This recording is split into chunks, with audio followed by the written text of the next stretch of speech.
Alaykum selam dostlar. Biz bugün geldik magazine. Sultan dükkanına geldik öyle. Şimdi bir şeyler seçeceğimiz öyle. Bakacağımız. Sakinecik'nin, Saniye. Biz tih almağa K-pop. Kaysını seçeceğimiz. Bunda o kadar çok şeyiz. Biz bilmiyoruz kaysını seçmiyor öyle kızım. Balacıklara bunu alacağımız öyle. Yo, moti size gerekmiş. Niye çocuk? A ne o moti? Aha, Moti. Şimdi onun daşı baktın. Saniyecik ha bunu istedi öyle. Saniyecik. Sakiniye bu sakiniye menleri baktılar karıştırıp. Yaxşı. Onu bir deneyecek ve kaç bala biz kaç bala?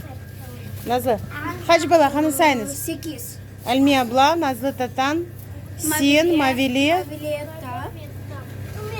Saniye. Say kaç? 3. Saniye 4. Mavili, Alimiye, Elmas. Saniye, Sakiniye. Skiniye. Danaki. Son. Mehmet. Ve Girihan. Mehmet daha var onun planı. Mehmet Güzel. Kaç oldu? 14. Nazlı 10. 10. Halima zaman. Baba 10. 10. Ana O gelsi yaşar. Yok. Biz de bunu seçeceğimiz. Hangi renklerde seçeceğimiz? Yeşil. Hatice'm benim o kadar akşam yetmez. Ben de Yeşil, baklava yeşil, alacağım yeşil. şimdi onun için.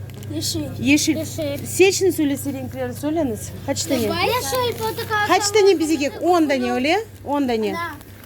Avuruk 4 tane yeşil. 3 tane portakal. Kızçıklara ait, kızçıklara ait, kızçıklara. Bu Ekirya'da Kızçıklara ait bakayım anlayacak. 4 tane yeşil. 3 tane portakal. 3 tane sarı. Yaxşı. Yaş.